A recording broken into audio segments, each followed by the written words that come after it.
दोस्तों, पीके सर ने 24 साल पहले वाली बात फिर से छेड़ दी। शिल्पी गौतम हत्याकांड। यंग जनरेशन को इस कहानी के बारे में ज्यादा पता नहीं होगा, मगर जो भी 40+ हैं वो दहल गए थे इस हत्याकांड को सुनकर। दोस्तों, आज इस कहानी को आपके सामने रखते हैं। इस कहानी के बाद आपको भी यह यकीन हो जाएगा कि पुलिस, सीबीआई और न्यायपालिका सिर्फ आम लोगों के लिए है। खास लोगों को इनसे कोई फर्क नहीं पड़ता, उन्हें जो करना होता है वो करके निकल जाते हैं। अभी वंतारा के केस में आपने देखा ही होगा। आइए अब शिल्पी गौतम हत्याकांड पर आते हैं। शिल्पी जैन उस वक्त 23 साल की थी, होनहार थी, खूबसूरत थी और मिस पटना रह चुकी थी। पेपर में उनके ढेर सारे फोटोज आए थे। लोग उन्हें वाई फेस जानने लगे थे। उनके पिता उज्जवल कुमार जैन पटना के बड़े कपड़ा व्यवसायी थे। उनका कमला स्टोर आज भी पटना में है, मगर अब वो पहले जैसा नहीं रहा। दूसरी ओर थे गौतम सिंह। गौतम सिंह एनआरआई थे। उनके पिता डॉक्टर थे, लंदन में रहते थे। गौतम सिंह की राजनीति में खासी रुचि थी। वो चुनाव लड़ना चाहते थे, इसलिए साधु यादव के आगे पीछे किया करते थे ताकि टिकट मिल सके और वो चुनाव लड़ सके। दोस्तों, 3 जुलाई 1999 को शिल्पी कंप्यूटर क्लास करने रिक्शे से जा रही थी। रिक्शे में रास्ते में किसी प्लान के तहत उनको गौतम का दोस्त मिला। शिल्पी उस दोस्त को जानती थी।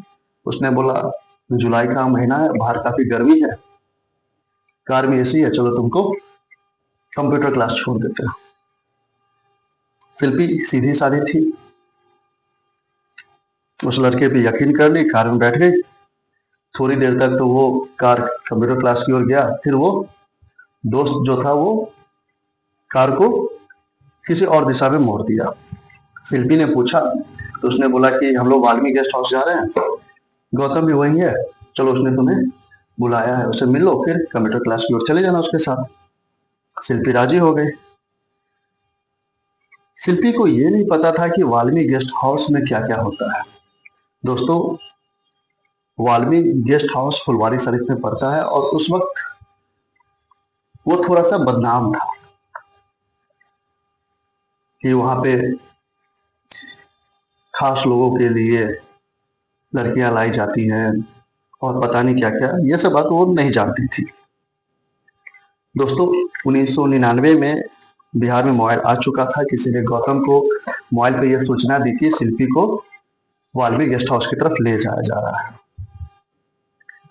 गौतम को समझ में आ गया कि शिल्पी के साथ अब क्या होने वाला है। वो जल्दी से अपनी व्हाइट कलर की मारुति जेन निकाला और वाल्मीकि गेस्ट हाउस की तरफ चल दिया। गाड़ी का नंबर था BR1J5001। गौतम जब वाल्मीकि गेस्ट हाउस पहुंचा,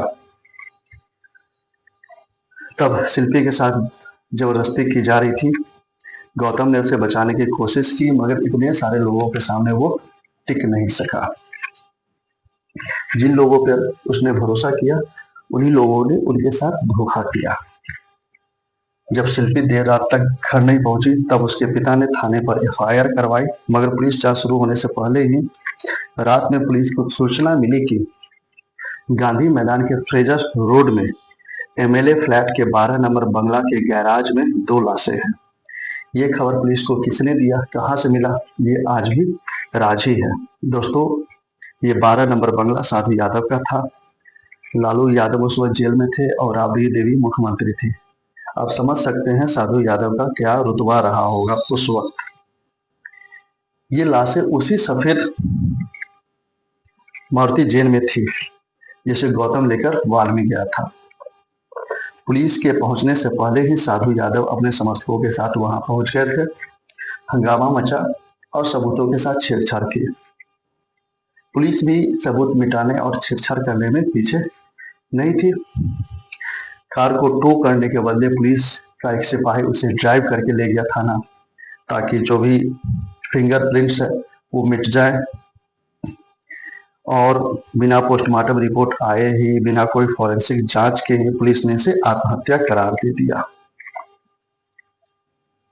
दोस्तों, जब दोनों का लाश मिला तो दोनों के शरीर के ऊपर कपड़े ना के बराबर थे। अब आप ही बताइए कि कोई भी कपड़ा खोलकर आत्महत्या क्यों करेगा। देखने से दोनों के शरीर पे चोट के निशान थे। कोई भी साफ ये कह सकता था कि दोनों के साथ मारपीट तो हुआ है और शिल्पी के साथ बलात्कार की घटना घटी है, मगर पुलिस बस आत्महत्या और आत्महत्या बताती रही। उसी रात को जल्दबाजी में शिल्पी और गौतम का अंतिम संस्कार भी कर दिया गया। उनके गौतम के पिता जो लंदन में थे, उसे इस बात की जानकारी भी नहीं दी गई। अब पता नहीं किसे बचाने के लिए पुलिस को इतनी जल्दबाजी करनी पड़ी। पोस्टमार्टम और विसरा रिपोर्ट आने से पहले ही सिटी एसपी मनविंदर सिंह भाटिया ने कहा, कार्बन मोनोऑक्साइड से दोनों का दम घुट गया। पीएमसीएच से जो पोस्टमार्टम रिपोर्ट मिला, उसमें बोला गया कि सल्फास की गोली खाकर दोनों मरे। यहाँ एसपी कुछ और बोल रहे थे और डॉक्टर कुछ और।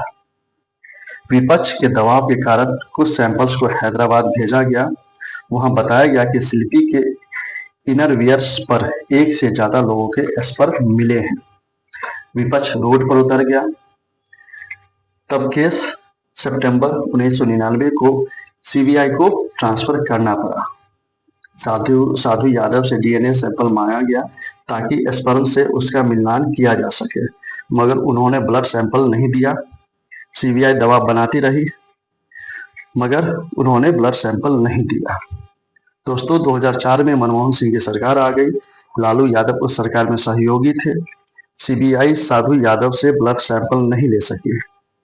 लास्ट में सीबीआई ने इस केस को आत्महत्या बताकर बंद कर दिया। उसने भी वही बात बताई जो 1999 में पटना पुलिस ने बताई थी।